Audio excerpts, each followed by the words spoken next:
They called it normal life. But what was normal was horror. The air of the plantation carried more than the scent of cotton and sweat. It carried silence. A silence so heavy, it could crush the soul of anyone who dared to feel. For enslaved women in America, survival was not a blessing. It was a daily act of defiance. Every sunrise was a reminder that their bodies did not belong to them, that their lives could be rewritten at any moment by the whims of another. They smiled when told, cried when alone, and prayed to a God who seemed to forget their names beneath the fields of white. The world around them called it order, civilization, the Southern way of life. But under that polished veneer, it was a nightmare stitched together by cruelty and greed. On the surface, laughter at grand dinner tables, violins echoing through candlelit halls. Beneath it, screams buried in the night, tears soaking the soil. They were the invisible engines of a system that fed on their suffering, women who were worked, broken, and forced to rebuild themselves in silence. What if your pain was someone else's routine? What if your nightmare was written into law? The early 1800s, the South, a land of wealth, manners, and unspoken terror. The plantations stood tall, shimmering with pride and pretense. Magnolia trees lined the walkways, their sweet scent masking the stench of bondage. White dresses floated down the verandas, gliding past the people who made those dresses possible. Women whose backs bent to wash, sew, cook, and nurse for families who refused to see their humanity. Freedom was a myth here, and the chains were not just iron, they were ideas deeply rooted in law, in culture, in blood. They called white womanhood pure, delicate, divine. They called black womanhood property. The contradiction was grotesque, a social lie that let one class of women rest while another burned. For the enslaved woman, there was no innocence to protect, no virtue to claim, only survival in a world designed to erase her. Behind every soft laugh at a Southern ball was a scream stifled in a cabin. A mother praying her child would not be sold. A wife praying her husband would not be whipped before dawn. If the plantation was a stage, the enslaved women were the actors forced to play roles no one would acknowledge. They cooked the meals for their master's celebrations, then went hungry themselves. They birthed children who could be taken from them before they ever learned to speak. Their hands held life and death every day, tending to the sick, cleaning the blood, soothing the children of their oppressors while their own went unattended. Beneath the grace and wealth, they were the ghosts holding up the house.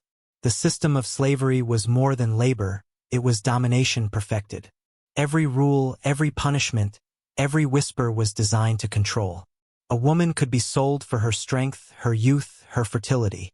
Her body was a ledger, her life a transaction. If she wept, it was seen as weakness. If she resisted, it was rebellion. There was no language for consent, no boundary to protect her. Her worth was measured in how much she could endure, and endurance became the cruelest form of praise. The white world wrote laws to justify it all. They spoke of divine order, of civilization, of moral duty. But it was filth wrapped in scripture, greed dressed as righteousness. They called it the natural way. Yet what was natural about tearing a child from its mother? What was holy about turning women into tools of profit?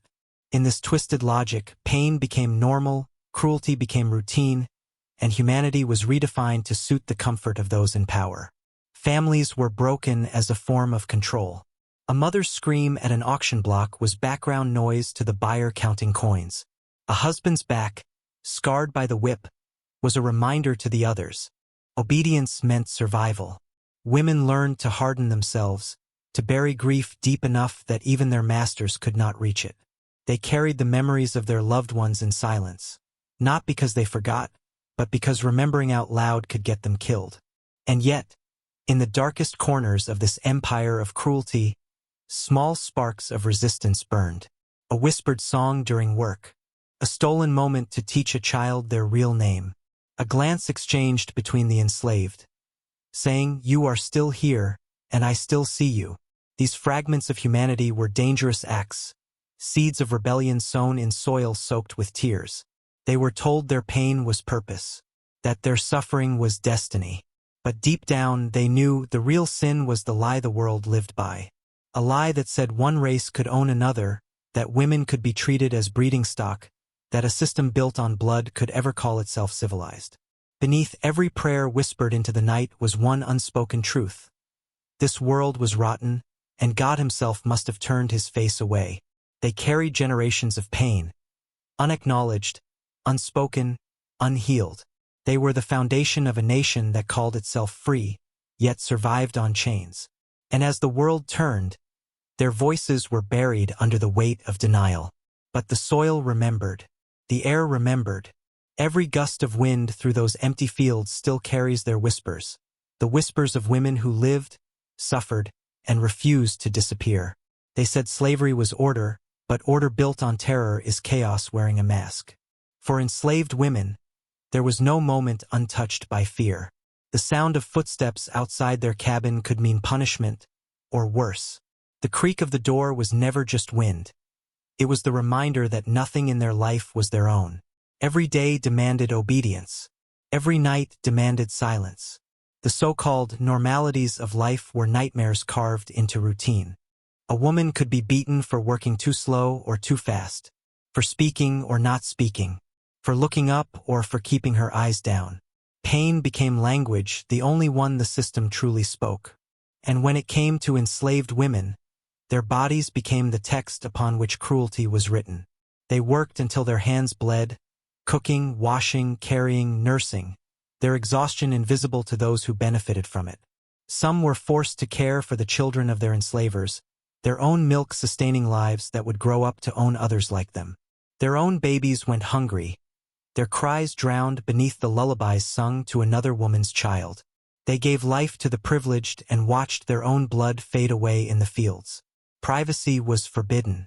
Every movement watched, every breath measured. The female body was treated like a tool, its use determined by others, its worth calculated by profit. They were inspected, evaluated, discussed like livestock. Healthy, strong, fertile, words that erased the person and glorified the machine.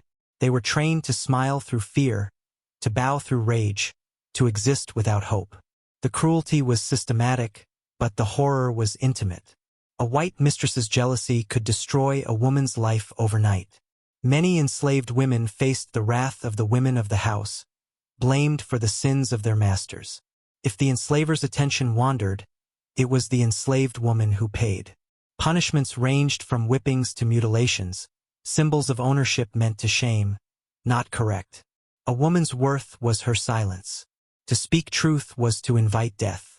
But silence itself became its own kind of agony.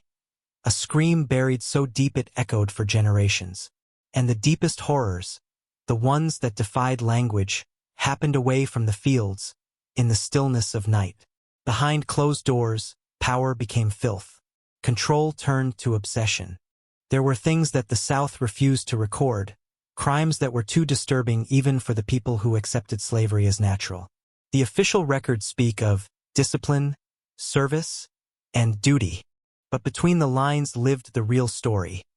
Humiliation, coercion, violation. The enslaved woman was trapped in a cage built not of iron, but of fear and secrecy. Some were forced to act as attendants, companions, or worse, living tools of comfort for the powerful. Others endured the twisted cruelty of being punished for what they never chose. She tempted me, they would say, a lie to protect the master's name. The enslaved woman became a scapegoat for desire itself. Her suffering was transformed into sin, and her silence into complicity. In many homes, white women's jealousy was its own weapon. Betrayed by their husband's hypocrisy, they lashed out not at the guilty, but the powerless. They cut hair, burned skin, tore dresses from the bodies of women who never had a choice. "How dare she exist in his eyes?" they'd whisper. The enslaved woman became both invisible and hated for being seen. The plantation was a world of unending contradictions. Public piety masking private cruelty, manners built on misery. There were church bells ringing on Sundays while whips cracked on Mondays. There were prayers at breakfast and screams at dusk. The enslavers called themselves Christian, yet built their heaven on another's hell. For enslaved women, faith became complicated. a place of hope, and sometimes a place of pain. Still, some found ways to hold onto fragments of dignity. Through whispered prayers, secret songs, and coded stories, they built invisible bridges to one another. A mother would teach her child to sing in rhythm with the wind, hiding meaning inside melody. A grandmother would braid resistance into hair, weaving symbols of escape and strength. In a world that denied them identity, they created one in secret. But survival came at a cost. Every act of endurance carried guilt. Guilt for surviving when others did not, guilt for submitting when refusal meant death. And yet they kept going. Not because they were unbreakable, but because they were forced to build strength from ruin. They wanted us to forget, one descendant later said. But the earth remembered. The years passed and the cruelty continued, invisible to those who chose not to see. When emancipation came, freedom did not bring peace. It brought memory, and memory was its own battlefield. Many of these women never told their stories, fearing shame, fearing disbelief. The world had called them property for so long that even after liberation, they struggled to call themselves whole. Those who did speak, through letters, through interviews decades later, revealed a truth that history tried to bury. Their testimonies weren't revenge. They were reclamation. Harriet Jacobs wrote of hiding in an attic for 7 years, her body broken, her spirit unyielding, her words a weapon against silence. Others spoke of children taken, husbands sold, faith lost, their voices trembling, but unstoppable. When historians uncovered these narratives, society resisted. It was easier to believe in Southern charm than Southern horror. Easier to remember white dresses than blood-stained soil. Plantation life was romanticized into myth, its cruelty edited out like an inconvenient truth. But the women's stories refused to die. They lingered in archives, in family memories, in the quiet fury of generations still carrying their names. The plantations are gone now, their fields turned into museums and wedding venues. But if you listen closely, you can still hear what the walls can't forget. The echo of chains, the hush of prayers, the whisper of women who survived the unimaginable. They were never meant to be heroes, but they became the definition of strength. Because the real story of slavery isn't just about ownership. It's about endurance.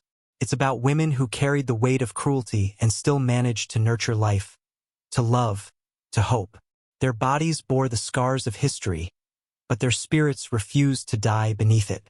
The soil remembers, one modern historian said.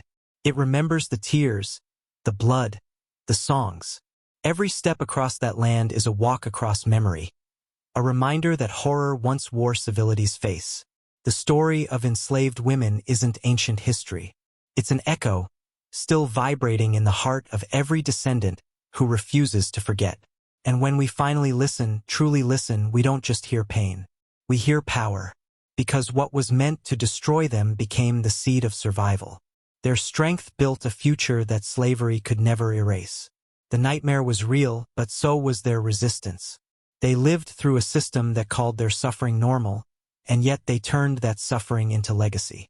Their whispers became songs. Their grief became gospel. Their silence became history's most haunting truth.